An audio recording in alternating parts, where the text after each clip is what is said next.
அது மனிதன் பிறந்ததுலேருந்து வாழ்நாள் ஃபுல்லாக வாழறான். ஆனால் ஒரு நாளைக்கு இறந்து போயிடுறான். ஒரு மனிதன் பிறந்து ஒரு நாளைக்கு வாழறான், அப்புறம் இறந்து போயிடுறான். மிருகங்களாகட்டும், தாவரங்களாகட்டும், எந்த உயிரினமாக இருந்தாலும் சரி, ஒரு நாளைக்கு பிறந்து வாழ்ந்து அழிஞ்சு போயிடுது. இப்போ இந்த கேள்விக்கு பதில் தெரியல. எந்த மனிதன் எப்படி பிறந்தாலும் ஒரு நாளைக்கு எந்த ஜீவனாக இருந்தாலும் அது உயிர் போயிடுது. ஆனால் அது உடல் இங்கே இருந்து ஆத்மா எங்கேயோ போகிற மாதிரி தெரியுது. ஆனால் உடல் ஆத்மாவோட சம்மந்தப்பட்டது தான். ஆத்மாவோடு தான் சேர்ந்து உடல் எடுக்க தவிர உடல் தனியாக ஆத்மா தனியாக போய் இணையறது இல்லை. இப்போ இந்த தத்துவ பிரகாரம் பார்த்தா உடல் மட்டும் தனியாக போகுது, ஆத்மா எங்கே போகுதுன்றது ஒரு கேள்விக்கு ரொம்ப சிக்கலான பதில் அறியுது. இப்போ இந்த பதில் எனக்கு ரொம்ப நாளாக உள்ள கேட்டுக்கிட்டே இருக்குது. இது எப்படி இது என்ன இருக்குது அப்படின்னு தெரியுது. ஆனால் பிரபஞ்சத்தை பார்க்கும்போது ஏதோ ஒரு எல்லாமே ஏதோ ஒரு மாயையாக இருக்கிற மாதிரி தெரியுது. பிரபஞ்சத்தில் சூரியன் இருக்குது, சந்திரன் இருக்குது, கிரகங்கள் இதெல்லாம் இருக்க தான் செய்யுது. அதெல்லாம் நம்ம கண்ணுக்கு தெரியுது, உடலாக தான் தெரியுது. ஆனால் அது கூட ஒரு நாளைக்கு போயிடும் போல இருக்குது, அழிவு இருக்குது போல இருக்குதுன்னு தெரியுது. எரிக்கற்கள் பல கிரகங்கள்லாம் காணாமல் போச்சு. ஏன் பூமி கிரகம் கூட அந்த மாதிரி செதிரி விழுந்து தான் குளிர்ச்சி தன்மையில தான் பூமியாக மாறி இருக்குது அப்படின்றத சரித்திரம் சொல்லுது. அப்படின்னா அதுவும் ஒரு நாளைக்கு அழிஞ்சு தான் வேற மாற்றம் அடைஞ்சிருக்குது. அப்படின்னு பார்த்தோம்னா பூமிக்கும் ஆத்மா உண்டு, அதுவும் மாறுத்தன்மை விடுது. ஆனால் உடல் அழியும் தன்மை விடுதுன்றது நல்லாவே தெரியுது. அப்படின்னா இந்த கேள்விக்கு என்ன பதில், இது எப்படி இது அப்படின்னு பார்த்தோம். ஆனால் இதே ஒரு நோக்கத்தில் நம்ம கூர்ந்து கவனிச்சுன்னு சொன்னோம்னாக்கா பிரபஞ்சம் வெட்ட வெளியாக இருக்குது. அதில் தான் எல்லா பொருளுமே சுற்றிக்கிட்டு இருக்குது, சுற்று வட்டத்தில் இருக்குது. அப்போ அந்த வெற்றிடத்தில் ஏதோ ஒன்று இருக்குது. வெற்றிடத்தில் ஒரு ரகசியம் இல்லாமல் ஏதோ ஒரு பொருள் இல்லாமல் எந்த பொருளை இயங்கிறதுக்கு முடியாது. நீரில் தான் மீன் நீந்த முடியும். வெட்ட வெளியில் தான் மனிதன் காற்றுல தான் சுவாசம் பண்ண முடியும்.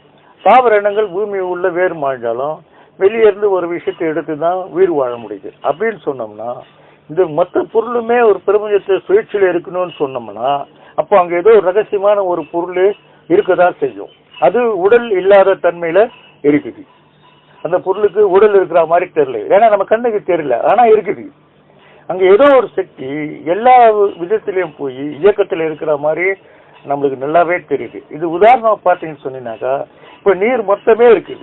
நீர் உள்ள பல ஜீவன் வாழுது. மீன்ல இருந்து பெரிய ஜீவன்ல இருந்து சின்ன ஜீவன் வரலும் கோடிக்கணக்கான ஜீவனுங்க நீர்ல வாழுது. அப்படின்னா நீர் ஆதாரமா இருக்கிறதால தான் அதுங்கெல்லாம் உள்ள வாழுது. அது மொத்தமே நீரா இருக்கிறதால தான் அது அத்தனை ஜீவனும் உள்ள வாழுது. அதே மாதிரி நாம அப்படி வாழணும்னு சொன்னா அதே மாதிரி ஒரு ஆதார பொருள் தான் நாம உயிர் வாழ முடியும். எப்படி மீன் இனத்துக்கு நீர் இனத்துக்கு நீர் முக்கியமா ஆதாரமா இருக்குதோ, மனித வர்க்கமாகட்டும், தாவர வர்க்கமாகட்டும், விலங்கு வர்க்கமாகட்டும், அதுங்களுக்கு கூட இதே மாதிரி ஒரு ஆதார பொருள் இருந்தாதான் உயிர் வாழ முடியும்னு நல்லாவே தெரியுது. இப்போ நீர் நம்ம பார்க்கறது கண்ணுக்கு தெரியுது, அது நம்மளுக்கு செயல்பாடு இருக்குது, நம்ம கண்ணுக்கு தெரியுது. ஆனா நாம சொல்ற இந்த ரகசிய ஹிடன் சீக்ரெட் எங்க இருக்குதுன்னு என்ன பண்ணுதுன்னே தெரியல. ஆனா அப்படி ஒரு சாத்தியப்பாடு இல்லாம எந்த உயிரும் அதில் இணைய முடியாது, ஈவன் பூமி உள்பட இணைய முடியாதுன்றது நம்மளுக்கு நல்லாவே தெரியுது. அப்படின்னு சொன்னா அந்த ரகசிய பொருள் என்ன, அந்த ரகசிய பொருள் என்னன்னு தெரிஞ்சுக்கன்னு சொன்னோம்னா அது உயிராற்றலுக்கு எந்த வகையில பயன்படுது, ஆத்மாக்கு எந்த வகையில பயன்படுது, ஆத்மா எப்படி தன் உடலை இயக்குது இப்படின்றத நாம சரியா புரிஞ்சுக்கலாம். அப்படின்னு சொன்னோம்னா பிரபஞ்ச வெட்ட வெளியில மனிதனுக்கு மட்டும் உதவுற மாதிரி தெரியல. மற்ற கிரகங்களுக்கும் சரி, சூரியனுக்கும் சரி, சந்திர மண்டலத்துக்கும் சரி, பூமிக்கும் சரி, எல்லாத்துக்கும் சேர்ந்து ஒரே பொருள் உதவி செய்யற மாதிரி தான் தெரியுது. மாற்று பொருள் இருந்ததுன்னு சொன்னா வெவ்வேறுக்கு வெவ்வேறு மாதிரி ஆற்றல் வந்து அது செயல்பட முடியாது.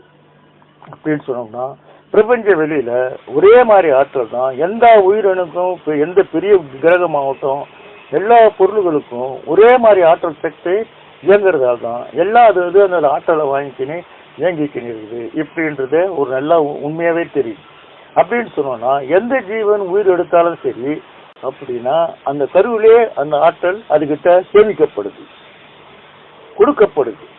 அந்த சேமிப்பு ஆற்றல், கொடுக்கப்பட்ட ஆற்றல் தான் அந்த ஜீவன் வாழ்க்கை நடத்துது. உதாரணமா ஒரு மனிதன் ஒரு குழந்தையா பிறன்னு சொன்னா அதுக்குண்டான ஆற்றல் மையத்தை அப்பவே கொடுக்கப்படுது.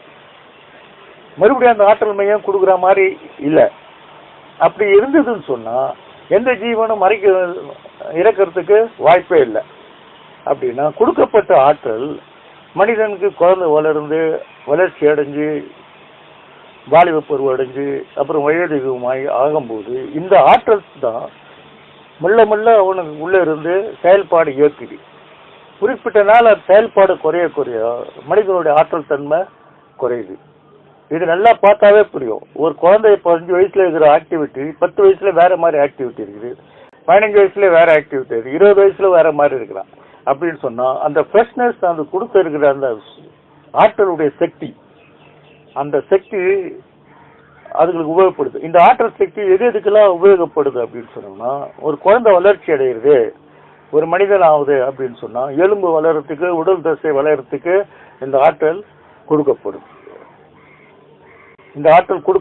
இந்த ஆற்றல் அதுக்கே ஒரு 20% 20 வயசு ஆகும்போதே போயிடும். மெச்சூர்ட் ஆகிறதுக்கு, வாலிப பருவத்துக்கு, பெண் வயசுக்கு வர்றதுக்கு, ஆண் அந்த பருவம் அடையிறதுக்கு இதெல்லாம் அந்த ஆற்றல் தான் வேலை செய்யும். இந்த ஆற்றல் கூர்ந்து பார்த்தோம்னா மனிதன்கிட்ட தான் இல்லை, தாவரங்கிட்டே இருக்குது, மிருகங்கிட்டே இருக்குது. அந்த பரிமாணத்துக்கு ஏற்ற மாதிரி இந்த ஆற்றல் பொதுவா இருக்குதுன்றதை நம்ம கண்கூடா பார்க்குறோம். இது மனிதன் தான் இல்லைன்ட்டு இல்லை. அப்படின்னா ஒரே மாதிரி ஆற்றல் மையம் அந்தந்த உயிரினத்துக்கு எந்தெந்த உயிரினத்துக்கு இருக்குதோ அது உடன் இணையும் போது அதுக்குண்டான ஆற்றல் சக்தியை கொடுக்குது. இப்போ உதாரணமா பார்த்தீங்கன்னு சொன்னோம்னா, ஒரு முயல் பிறந்த உடனே ஒரு வாரத்துக்குள்ள பெருசாயிடும். அப்படின்னா அதுக்கு ஆற்றல் மையம் அதிகப்படியான ஆற்றல் மையம் கொடுக்குது. ஒரு முயல் குட்டி அடுத்த 15 நாளைக்குள்ள மெச்சூர்ட் ஆயிடும். அப்ப அது வளர்ச்சிக்கு அந்த உடம்பு பரிமாணத்துக்கு ஏற்ற மாதிரி ஆற்றல் மையம் அதுக்கு அதிகப்படியான கொடுக்குது. அப்படி ஒவ்வொரு பொருளுக்கிட்டும் போய் அதுக்குண்டான ஆற்றல் மையம் இணையும் போது அதுக்குண்டான செயல்பாடுக்குள்ள தானே அது அமைச்சிக்குது. அப்படின்னு இந்த 20 வயசு ஆகிறதுக்குள்ள 20% ஆற்றல் அவனுக்கு செலவாயிடுது. மீதி இருக்கிறது 60 வயசு வரலனாக்கா ஒரு 100% சொல்லுங்க. ஒரு ஆற்றல் மையம் 100% இருக்குது அப்படின்னு சொன்னோம்னா இந்த 20 வயசுக்கு ஆகிறதுக்குள்ள 50% மனிதனோட ஆற்றல் செலவாயிடுது. இந்த ஆற்றல் மையம் இதுக்கு செலவு பண்றது, ஆனா உழைக்கிறதுக்கோ வேலை செய்யறதுக்கோ ஓடியாடுறதுக்கோ இந்த ஆற்றல் மையம் வேலை செய்யறது கிடையாது. இதுக்கு நாம எடுக்கிற உணவுல இருந்தா ஆற்றல் மையம் செயல்படுது. இந்த ஆற்றல் மையம் உடல் வளர்ச்சிக்கு, பரிமாண வளர்ச்சிக்கு, சிந்திக்கிறதுக்கு, செக்ஸுக்கு இதுக்கெல்லாம் அதிகப்படியான செலவாகுது. கோபத்துக்கு, பொறாம, இந்த மாதிரி விஷயத்துக்கு இந்த ஆற்றல் மையம் செயல்படுது. ஆனா உடல் ஆற்றல் மையம் வேலை செய்யறதுக்கோ இல்ல ஏதோ செய்யணும்னு சொன்னோம்னாக்கா நடக்கிறதுக்கு, ஓடுறதுக்கு எல்லாத்துக்குமே இந்த மையம் அதுக்கு செலவு பண்றது இல்லை. இந்த மையம் உணவு மூலியமா நாம் எடுக்கிற உணவு மூலியமா அந்த ஆற்றல் மையம் அதுக்கு செலவுப்படுது. அப்படின்னு பார்த்தோம்னு சொன்னோம்னா உள்ள இருக்கிற பொருள்லாம் இயக்கம் நடக்குது. அந்த இயக்கத்துக்கு மனிதனுக்கு எந்த சம்பந்தம் இல்லாத மாதிரி தெரியுது. மனிதனை கையை வைக்கவோ சுவிட்ச் ஆஃப் ஆன் ஆஃப் பண்றதுக்கு அவனால முடியாது. அது ஒண்ணு இருக்குதே கூட மனிதனுக்கு தெரியல, ஆனா அந்த இருக்குது. அது இயக்கம் ஒண்ணு இருந்ததுன்னு சொன்னா அதுக்கு கட்டுப்படுறதுக்கு ஒரு தலைவர்னு ஒருத்தர் இருக்கவே செய்வாங்க. அப்படின்னா ஒரு இயக்கம் நடக்குமா? யாருக்கு பயந்து நடக்கும்? ஏதோ ஒரு கட்டளைக்கு பயப்படுது இல்ல, அந்த கட்டளை இந்த ஆற்றல் மையம் தான். இது மனிதன் உறுப்புக்குள்ள இருந்து அந்த செயல்படுறதுக்கும் இந்த ஆற்றல் மையம் தான் செயல்படும். அன்றாட சேவைகளுக்கு தேவை உணவு மூலியமா இருக்கிற 3 hour 2 hourக்குள்ள ஆற்றல் மையம் போயிடும். மறுபடியும் உணவு சாப்பிடணும், இன்னும் வேலை செய்யணும், என்ன பண்ண அவன் உணவு எடுக்கணும். அப்படி எடுத்து தான் வாழ்நாள தன்னுடைய செயல்பாடுகளை, வெளிப்புற செயல்பாடுகளை பார்க்கறான தவிர உள் செயல்பாடு, பரிமாண வளர்ச்சிக்கு இந்த ஆற்றல் மையம் தான் செலவுப்படுது. இப்படி ஒரு 20 வயசு ஆகிறதுக்குள்ள இந்த பரிமாண வளர்ச்சி, இந்த ஆற்றல் செலவு பண்றதெல்லாம் படிப்பு, அறிவு எல்லாமே மனிதன் 20 வயசுல முடிச்சிடறான். படிக்கிறது கூட 22 வயசுக்குள்ள படிப்பு முடிக்க போகுது இல்ல. அதுக்கப்புறம் மனிதன் என்ன செய்யறான்? முக்கியமான காலகட்டம் இதுதான். அவனுடைய வாழ்க்கைக்கு மொத்த தேவையானதே 22 வயசுக்குள்ள ஒரு மனிதன் செஞ்சு முடிச்சிடறான். ஒரு தொழிலாகட்டும், படிப்பாகட்டும், அறிவாகட்டும், என்ன செய்ய போறான், ஃபியூச்சர்ல என்ன பண்ண போறான், மொத்த விஷயத்தையும் 22 வயசுக்குள்ளவே அவனுக்கு முடிஞ்சு போகுது. அப்படின்னு சொன்னா நம்ம நினைக்கிறோம் வாலிப பருவம் ஒரு மாதிரி சரியா இல்ல, விளையாட்டு பாட்டமா இருக்குது, அப்படிதான் தெரியுது. ஆனா மனிதனுடைய முக்கியமான கட்டமே அவன் செய்ய வேண்டியது அத்தனை எப்ப செஞ்சிடறான்? 22 வயசுக்குள்ள முடிச்சிடுறான். காலேஜ் படிப்பாகட்டும், இல்ல ஒரு 5-10 வேற ஏதோ வேலை கத்துக்கிறதாகட்டும், 22 வயசுக்கு மேல அந்த பரிமாண வளர்ச்சி நின்று போகுது. உடல் வளர்ச்சி பரிமாண வளர்ச்சி என்ன ஆகுது, ஸ்டாப் ஆயிடுது. அப்போ எனர்ஜி 50% 22 வயசுக்குள்ளவே அவன் செலவு பண்ணிடு, மீதி இருக்கிறது 50% தான் இருக்குது. அது 40 வயசுக்குள்ளே ஒரு 25-30 போயிடும். அப்போ இன்னும் வளர்ச்சி ஒரு மனிதன் 60-70 வயசு வரை வாழறான்னு சொன்னா 55 வயசுல 10% தான் வச்சிருப்பான். அப்போ அவனுக்கு நோய் அது பற்றல.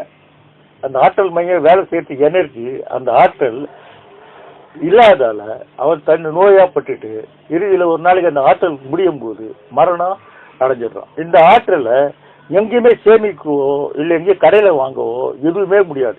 இறைவனுடைய சக்தி இதனால்தான் வச்சிருக்கு. ஒருத்தனுக்கு எவ்வளவு சொத்து இருக்கலாம், ஆனா ஒரு 50 வயசு மேல அவனால எதுவுமே அனுபவிக்க முடியாது. ஏன், நடக்கிறது கூட முடியாது. எவன்கிட்ட சொத்து இருக்குது, வண்டி இருக்குது, கார் இருக்குது, உங்ககிட்ட அந்த சக்தி எங்க? 20 வயசுல இருந்த சக்தி எங்க? அது இருந்தா இல்ல நீ மனிதன், அது இல்லையே, அப்புறம் அவன் என்ன மனிதன்? அந்த ஆற்றல் மையம் இருந்தா இல்ல அவன் சொத்து இருக்குதுன்னு அர்த்தம்.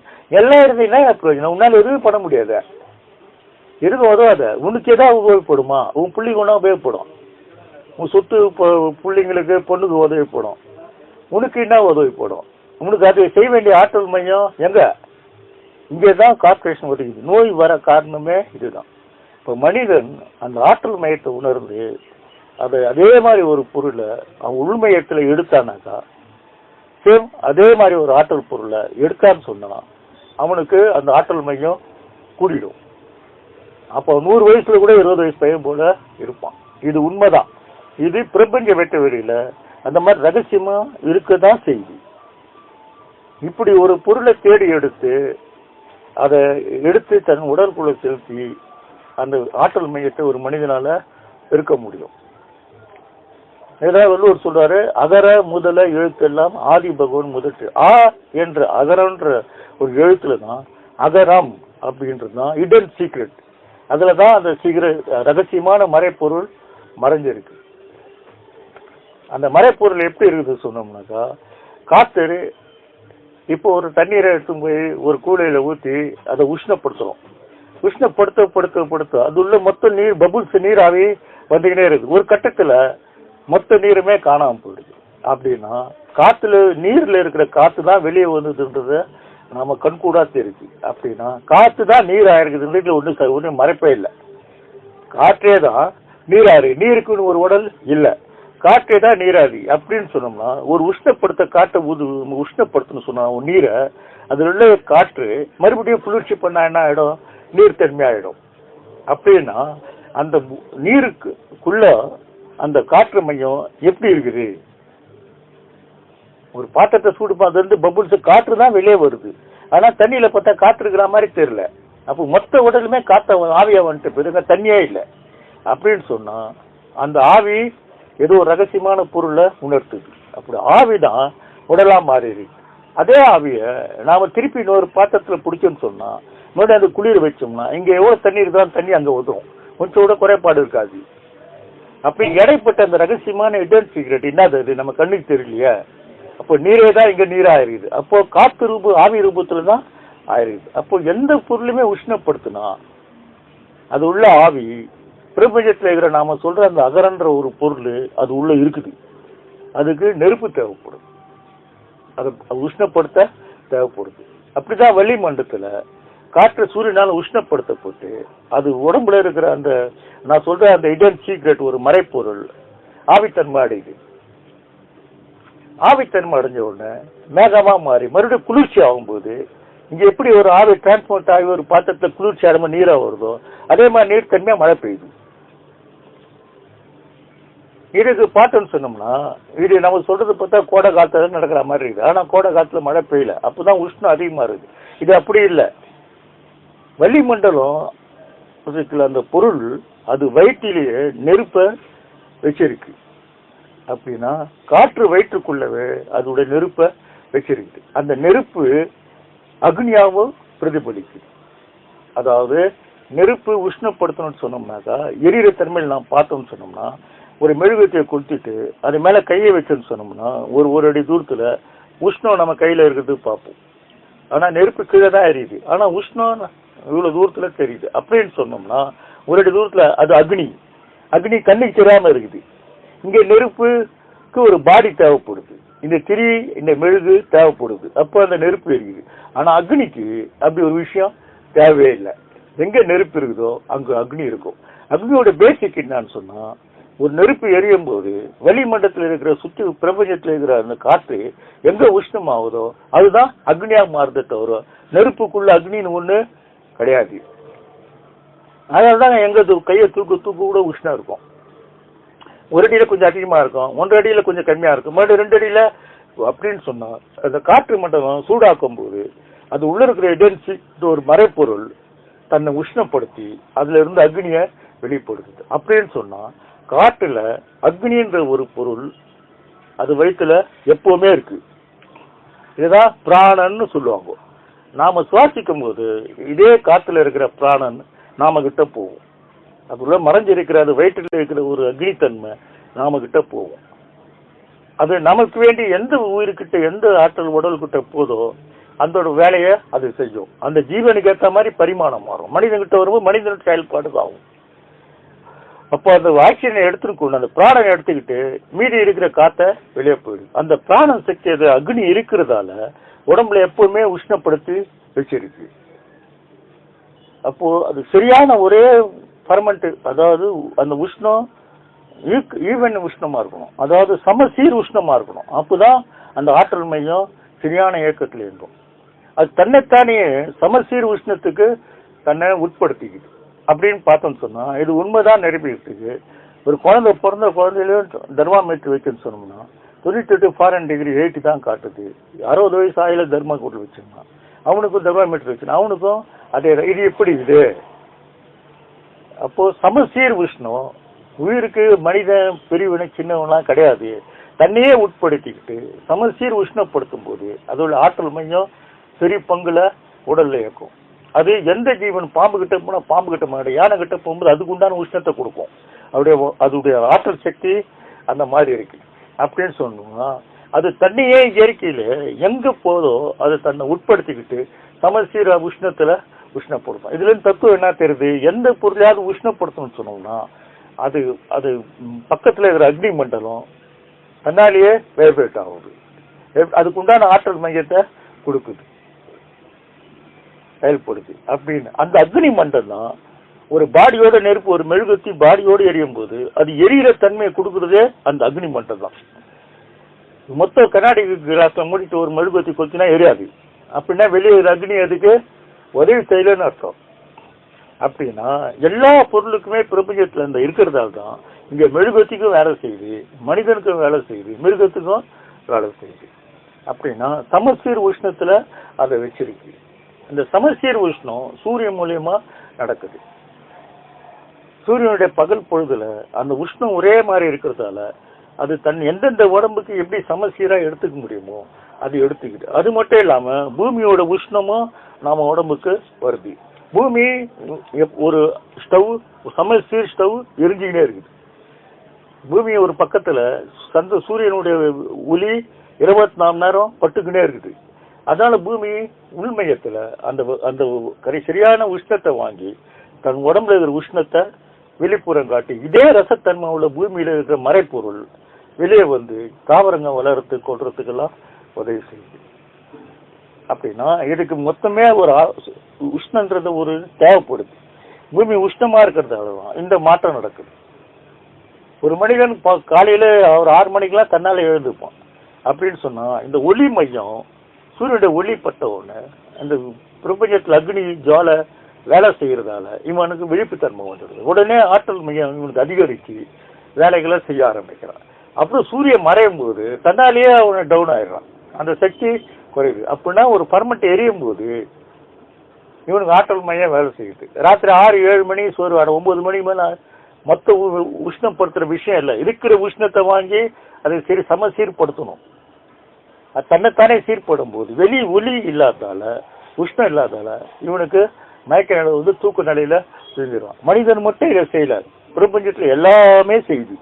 மிருகமாகட்டும், மரமாகட்டும், செடி ஆகட்டும். 2 மணிக்கு சென்னை சிட்டி எப்படி இருக்கும்? அப்ப இது மனிதனுக்கு மட்டும் சாத்தியம் இல்லை. அப்படின்னு சொன்னா இது பொதுவானது. இந்த மையம் உஷ்ணத்தால தான் வேற மனிதன் தூங்கல. ஆற்றல் மையம் அவனுக்கு இல்ல, வெளி உஷ்ணம் இல்ல, உள்ள பாடி உஷ்ணத்தால அது வேலை நடக்குது. மறுபடியும் சூரியன் எப்போ வருதோ உடனே இவனுக்கு என்ன பண்ணிடுறான், வீழ்த்தி எடுத்துக்கிறான். இதுதான் அப்படின்னு சொன்னோம்னா இதுக்கு ஒரு உஷ்ண மையம் தேவைப்படுது. இந்த உஷ்ண மையம் தான் பிரபஞ்சத்துல சூரியன் மூலியமா எப்பவுமே 24 மணி நேரம் உஷ்ணம் இருக்குது. அது தண்ணி இயக்கத்தால் நடக்கிறதால அந்த ஆற்றல் மையம் அந்த உஷ்ணத்தால சமசீர்படுத்தப்படுது. அது எல்லாருக்கிட்டையுமே அந்தந்த ஜீவனுக்கு ஏற்ற மாதிரி தருமின்னு சொல்லுவாங்க வேதத்துல. இது பேரு தன்னை உட்பட்டுக்குது. அதனால என்ன பண்ணுது சொன்னா, இது ஒருத்தருக்கு கருவுல கொடுக்குற அந்த ஆற்றல் மையம் அவ்வளவுதான். அத பேட்டரி சார்ஜா ரீசார்ஜா பண்ண முடியாது. தற்காலிகமா ஏற்கிறதுக்கு மட்டும்தான், ஆனா கொடுக்க முடியாது. அது கம்மியாகுது. வயசா என்ன ஆகுது, அப்போ மனிதனுக்கு தோது ஆற்றல் மையம் கம்மியாகுது. இந்த ஆற்றல் மையத்தை சரி பண்ணிட்டோம்னு சொன்னா சரியாயிடும். அப்படின்னு சொன்னா இது இடன் சீக்ரெட் ஒரு ஃபார்முலா, கண்ணுக்கு தெரியாத ஒரு ஃபார்முலா. பிரபஞ்சம் மொத்தமே அதுவாகவே தான் இருக்குது. அது தன்னுடைய நெருப்பையும் அக்னியும் என்ன பண்ணுது, தன் உடல்ல வச்சிருக்குது. அப்படின்னு சொன்னோம்னா அக்னி உடலா இருந்தா, அதாவது நெருப்பு உடலா இருந்தா, அக்னி நெருப்பு ஆத்மாவா இருந்தா அக்னி உடலா இருக்குது. உள்ள நெருப்பு ஆத்மாவா இருந்தா அக்னி என்ன இருக்குது, உடலா இருக்குது. அப்படின்னா நெருப்பு இருக்கிற இடத்துல அக்னி இருந்தே தீரும், அக்னி இருக்கிற இடத்துல நெருப்பு இருந்தே தீரும். ரெண்டும் இணை புரியாத பண்ண முடியாது. இது ரெண்டே இருந்துன்னு சொன்னா ஒளி தன்னாலேயே வந்துடும். எங்க நெருப்பு இருந்தா அங்க ஒளி இருக்கதான் செய்யும். அது நமக்கு தெரியல. அதே நேரம் சவுண்டு ஒளித்தன்மையும் அது உள்ள இருந்தே தீரும். ஒளித்தன்மை சூக்குமத்துல அக்னியா இருக்குன்னு சொன்னா உருவத்துல அது தீயா இருக்குது. ஒரு நெருப்பு எரியும் போது நம்ம கண்ணுக்கு தெரியுது, ஆனா அதுல அக்னி கண்ணுக்கு தெரியல. அப்படின்னு சொன்னா அருவத்துல அக்னியா இருக்கிறது, உருவத்துல தீயா இருக்குது. கரெக்டா? அப்படி இந்த டிரான்ஸ்போர்ட் தான் நடக்குது. அப்படின்னா மனிதன் இதை சரி பண்ண முடியும். ஞானிங்க ஆராய்ச்சி பண்ணாங்க. நம்ம சித்தருங்களாம் கூட இதை ஆராய்ச்சி பண்ணும்போது அதே மாதிரி ஒரு பொருள், பஞ்சபூத கட்டுப்பட்ட ஒரு பொருள் பிரபஞ்சத்துல இருக்குது, அதை எடுத்து சரி பண்ணா இந்த ஆற்றல் மையத்தை மனிதன் சேர்க்க முடியும் அப்படின்னு ஆயிடுச்சு.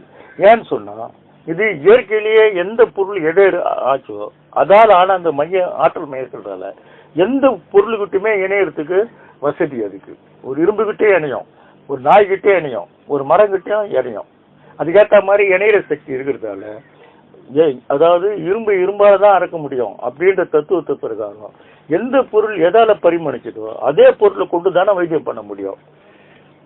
அப்படின்னா அந்த பொருள் எடுத்துதான் வைத்தியம் பண்ணும். அப்படின்னா இறைவன் மனிதனை படைக்கும் போது அவனுக்கு மருந்து படைக்காம எப்படி இருப்பாரு? இறைவன் கருணை உள்ள ஆட்சி இல்ல. அவர் எவ்வளவு கருணை இருந்தா எல்லாருக்கும் ஒரே மாதிரி பிரபஞ்சத்துல இப்படி ஒரு ஆற்றல் மையத்தை ஏற்படுத்தி இருப்பாரு. அவர் எதுக்கு இது மாதிரி பார்க்க போறாரு? அவர் நல்லவர், கட்டவன், திருடன், மோசக்காரன், சாமி, ஞானி அப்படிலாம் ஒண்ணுமே கிடையாது. எல்லாருக்குமே அந்த உதவி செஞ்சுதான் இருக்குது. ஒரு புழு கூட உதவி செய்யுது. அவர் அது அந்த ஆற்றல் மையத்தில இருந்து உதவி செய்யறார். அப்படின்னா பெரிய கருணை கடவுள். ஒரு அப்பேற்பட்ட கருணை கடவுள் இப்படி ஒரு மருந்தை வைக்காத இருப்பாரா? இருக்கிறதே மனிதன் தான் உயர்ந்தவன். ஏன் மனிதன் உயர்ந்தவன்னா அவன் தான் இறைவனுக்கு சாட்சியா இருக்கிறான். இறைவன் ஒருத்தர் இருக்குன்னு சொல்றது யாரு? மனிதன் தான். அப்ப இறைவன் வேதத்துல கிறிஸ்தவ மதத்துல வர மாதிரி இறைவன் தன் சாயலே குமாரனை படைத்தான், தன் வல்லமையை கொடுத்தான்னு ஒரு சொல்றாங்க. இது கரெக்ட் தான். தன்னை போல சாயல மனிதனை படைச்சு அவருடைய வல்லமைய கொடுத்தான்றாங்க. இது 100% கரெக்ட். ஏன்னா மனிதனால இறைவனை அடையாளம் காண முடியும், அவருக்கு சாட்சியா நிற்க முடியும். சாட்சியா எத்தனையோ பேர் நின்னாங்க. ஜீசஸ் நின்னாங்க, நபி நின்னாங்க, புத்தர், ராமானுஜர், பரமயா, எத்தனையோ ஞானிங்க இறைவனுக்கு விட்னஸா நின்னாங்க. சாய்பாபா, ராகவேந்தர், இவங்கெல்லாம் இறைவனுக்கு விட்னஸ், சாட்சி ரூபமா இருந்தவங்க. கிருஷ்ணன் அப்படின்னா அப்படி இது சாத்தியப்பாடு தான். அவங்களும் நம்மள மாதிரி மனித ஜீவன் தான் எடுத்து நம்ம மாதிரி சாப்பிட்டு தூங்கி எழுந்தவங்க தான். ஆனா அவங்க ஒரு தனியா ஒரு இறைவன் சக்தி இருக்குதுன்றதை நிரூபிச்சுட்டு போனாங்க. அப்படின்னா இந்த நிரூபணம் இறைவனுக்கு விட்னஸ் இருக்குதுன்னு சொன்னா அப்போ அவன் உயர்ந்தவன் தான். மனிதன் தன்னுடைய வல்லமைய, இறைவன் தன்னுடைய வல்லமையை கொடுத்தான், தன்னை போல தோற்றத்தை உருவாக்கினான்றது 100% கரெக்டா தான் இருக்குது. அப்படின்னும் போது மனிதன் உயர்ந்த இடத்துல இருக்கிறதால அவனால இது சாத்தியப்பாடுதான் அப்படின்றது நல்லா தெரியுது. நாம யாருமே இப்படி எல்லாம் ஆராய்ச்சி பண்ணாது. ஏதாவது வேலை கிடைச்சுதா, படிச்சோமா, வேலை என்ன கிடைச்சுதா, ஒரு கல்யாணம் பண்ணிக்கணுமா, குழந்தை பெற்றுக்கணுமா, வாழ்ந்தோமா, 50 வயசு மேல கலந்து போச்சா, அவள் தான் சேர்த்துட்டோம். மனித மதத்துக்கு அப்பால ஒரு விஷயத்த சிந்திக்கிறதே இல்லை. நாம யாரு நம்மகிட்ட என்ன ஆற்றல்மை இருக்குது, கையை காலை எப்படி ஆட்டுறோம். ஒரு மனிதன் நடக்கிறான்னு சொன்னா அந்த கால்களுக்கு எங்கிருந்து உத்தரவு வருதுன்னு யாராலுமே கண்டுபிடிக்க முடியாது. கை கொண்டா ஒரு அளவு தெரியுது, அந்த ஆற்றல் மையம் இருக்குது தெரியுது. ஆனா கால் யாராலுமே கண்டுபிடிக்க முடியாது. இது எப்படி நடக்குது, எங்கிருந்து உத்தரவுன்னு யாராலுமே முடியாது. இது ஒரு தோத்து தான் போனாங்க. நம்ம கிட்ட இருக்கிற இவ்வளவு விஷயமே நம்மளுக்கு ஒண்ணுமே தெரியல. அப்ப என்ன தெரியாம என்ன வாழ்க்கை வருது. 99% யாரோ ஒருத்தர் நம்மளுக்கு உதவி செய்யறாங்க. ஒரே ஒரு சதவீதம் வெளிப்பக்கத்துல இருந்து சமுதாயத்துல. இந்த சமுதாயத்துல இருக்கிறத வச்சுக்கிட்டு இறைவன் ஒண்ணு இல்ல மாய இப்படி எல்லாம் பேசிக்கிட்டு எப்படி அது இது ஏத்துக்கிற மாதிரி இல்லை. உனக்கு எதுவுமே தெரியல, ஒண்ணு தெரிஞ்சுட்டு பேசணும். ஆனா ஒரு மையம் இருக்குதுன்றது எல்லாருக்குமே தெரியுது. அவர் தான் இறைவன் எல்லாருமே சொல்றான். ஆனா அப்படி ஒரு விஷயத்துக்குள்ள இருக்கிறது யாருக்குமே பயம் இல்லை. பயம் மரணம் வருது, நோய் வருதுன்னா கூட பயவிட மாட்டான். ஒருத்தர் இறந்துட்டாங்க போய் மாலை வாங்கி போட்டு வெளியே வரும்போது என்ன பண்றோம், நாம இறக்க மாட்டோம் தான் நம்மளுக்கு ஃபீலிங் இருக்குதே தவிர நாமளும் ஒரு நாளைக்கு சுடுகாடு போகணும் ஃபீலிங்ஸ் யாருக்கு இருக்குது. அதே மாதிரி இவருக்கு தர்மரை அந்த தேவதை அட்சய தேவதை கேள்வி கேட்கும். அவங்க தம்பியெல்லாம் இறந்துட்டு இருப்பாங்க 4 பேரு. அப்ப இவங்களை காப்பாற்றணும்னு சொன்னா நான் கேட்கறதுக்கு பதில் சொல்லணும். அந்த பதில் 24வது கேள்வி தான். உலகத்திலேயே சிரிக்க வேண்டிய விஷயம் என்னன்னு கேட்கும்போது அதுக்கு தர்மர் சொல்ற பதில், மனிதன் இறந்துட்டு அதை பார்த்துட்டு நம்ம மறைக்க மாட்டோம்னு சொல்லிட்டு திரும்பி மனிதன் வரான் பாருங்க, இதை விட ஒரு ஆச்சரியமான நகைச்சுவை உலகத்துல வேற எதுவும் இல்லைன்னுவார். அது கடைசி கேள்வி 24வது கேள்வியில அது பதில் சொல்லுவாரு. அப்பவே இது மாதிரிலாம் சொல்லி இருக்கிறாங்க. நான் என்ன சொல்றேன்னா மரணத்தை வெல்ல முடியும். அந்த காஸ்மிக்லயே நாம இருந்து எல்லாம் பண்ண முடியும். இப்ப தண்ணி எடுத்து நம்ம என்னென்ன பரிமாணம் பண்றோம், மனிதனால் முடியுதானே? இன்னைக்கு ராக்கெட் விட்டு அங்க போறதெல்லாம் முடியுது தானே? அப்ப இதெல்லாம் எப்படி சாத்தியப்பாடு? அப்படிலாம் ஒரு சாத்தியப்பாடு இருக்கும்போது இந்த ஆன்மீக ஆராய்ச்சி உணர்வுக்கு சாத்தியப்பாடு இல்லையா? ஏன் மனிதன் நம்ப மாட்டான்? விஞ்ஞானத்தை காட்டி ஆகணும், சயின்ஸுக்கு காட்டி ஆகணும். இப்ப நாங்க சொல்றோம் 6 சக்கரம் இருக்கு, சயின்ஸ் சொல்லுது இல்ல, நாங்க ஆபரேஷன் பண்ணி பார்த்துட்டோம், எங்கே சக்கரம் இருக்குன்னு கேட்கறோம். இருக்குது. அந்த டாக்டர் அந்த மாதிரி நாங்க சொல்ற மாதிரி பண்ணானாக்கா அந்த சக்கரத்தை அவன் பார்ப்பான். தெரியாம இருக்குதுன்னு சொன்ன அர்த்தம். அதே மாதிரி இந்த அகரம் என்ற ஒரு பொருள் ஆதி பகவனுக்கு முதற்றே உலகுன்னு சொல்றது 100% உண்மைதான். அகரம் தான் முதல்ல இருந்தது. அகரத்துல இருந்து வந்ததுதான் ஆதி பகவன். அப்ப ஆதியில பகவனா இருந்தாரு அகரம் தான். அப்ப இறைவன்றது வேற இல்ல, அகரம் தான். நாம சொல்ற ஈஸ்வரன் பரமாத்மா அந்த ஆத்மா இந்த ஆத்மா சொல்றதெல்லாம் என்னது, அகரம் தான். அதான் தமிழ் எழுத்துல ஆ முதல்ல வச்சாங்க. வேற எல்லா இடத்துலயும் ஆதாரம் இருக்குது. இது ரொம்ப அதிசயமா இருக்குது. உலகத்துல எந்த மொழியுமே முதல் எழுத்து ஆணி எப்படி வச்சான், ஏதோ ரகசியம் அவங்களுக்கு தெரிஞ்சிருக்கிறதா தான் வச்சுக்கிறான். உலகத்துல எந்த மொழியுமே முதல் எழுத்து ஆதான். எல்லா மொழியும் சரி. காட்டு மனுஷனோட ஆவும் தான் கத்துறான். அந்த நாள்ல கத்தனை எப்படி கத்தனான். நம்ம கூட ஏதாவது கஷ்டம் வந்துச்சுன்னா முதல்ல அப்பா அம்மான்னு கத்துருவோம். அப்புறம் என்னன்னு கத்துவோம், ஆன்னு கத்துவோம். நம்ம எப்படிப்பட்ட அறிவாளி கூட ஆண் கத்தாம இருக்க மாட்டோம். அப்போ அகரம் தான் அந்த பொருளை தான் வயிற்றுக்குள்ள சொந்தனது. அந்த அகரம் தான் ஆற்றல், அதுதான் இறைவன். அந்த பொருள் ஹிடன் சீக்ரெட்டு நாம கிட்ட இருக்குது. அந்த பொருளை தேடி கண்டுபிடிச்சோம் சொன்னா, அங்கிருந்து ஒரு பொருளை வெளியே எடுத்துன்னு சொன்னோம்னா அந்த பொருளுமே ரெண்டுமே ஒண்ணுதான். அப்படி எடுத்துன்னு சொன்னா அவன் கலைக்கு வந்துருவான். இதுதான் சித்தரு அமுரி சோமபானம், வேதத்துல சோமபானம் கல்லு இந்த மாதிரி சொல்றதுலாம் இதான். அமுரிதாரணன்றது அமுரின்றது, அப்புறம் ஞானிகள் கல்லுன்றது, இந்த மாதிரி பிளாக் பெப்பர் ஸ்டோன் ஞானிகள் கல்லு, ரசவாதம், அந்த அல்கெமிஸ்ட் சொல்றது ரசவாதம். அல்கெமிஸ்ட் உலகத்திலே பெரிய ரகசியமான ஒரு விஷயம். இது அதை பற்றின ஆராய்ச்சி தான். இது அந்த பொருளை பற்றி ஆராய்ச்சி தான். அந்த பொருள் ரொம்ப ரகசியமா வைக்கப்பட்டிருக்கு. அந்த பொருளை எடுத்து செய்முறை பிரகாரம் பண்ணி அது உள்ள ஜீவனை தனியா எடுத்துட்டோம்னு சொன்னா அந்த ஜீவன் தான் பிரபஞ்சத்தில் இருக்கிற ஜீவனும் ரெண்டும் ஒன்று தான். அதை இந்த ஆள் எடுத்தான்னு சொன்னா இந்த ஆள் பரிபூர்ண நிலை அடைக்கிறோம். இந்த ஆள் ஒரு 48 நாள் இழந்த மருந்து சாப்பிட்டான்னு சொன்னா இவங்க அறிவு பிரகாசிக்கும். இக்க நோய் மொத்தமே சரியாயிடும். மொத்த அறிவு அவனுக்கு வந்துடும். எல்லா மொழியும் பேசுவான். அந்த ஆள் பார்த்த உடனே பேசுவான். ஒரு முக்காலம் உணர்ற சக்தி வந்துடும். உடல் நோய் மொத்தம் சரியாயிடும். மொத்த ஆற்றல் சக்தி பெருகிடும் அவனுக்கு. மரணத்தை அந்த ஆள் வென்றுவான். மரணம் இந்த ஆள் நினைச்சாதான் மரணம், இல்லைன்னா மரணம் கூட. அவரோட ஒட்டுமொத்த ரத்தம் எலும்பு சதை முதல் கொண்டு அந்த ரசவாதமாவே மாறிடும். அவன் உடம்பு லேசாயிடும், அவனுக்கு குண்டலினி திறந்துடும். அப்படி போனவங்க தான் குண்டலினி திறக்கும். எல்லா ரகசியமே தெரியுமே தவிர வேற எப்படியுமே தெரியாது.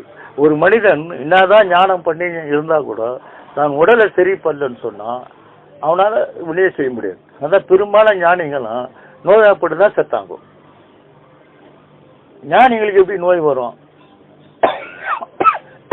இறைவனே உணர்ந்தவங்களுக்கு நோய் எப்படி வரும்? இதுல என்ன தெரியுது?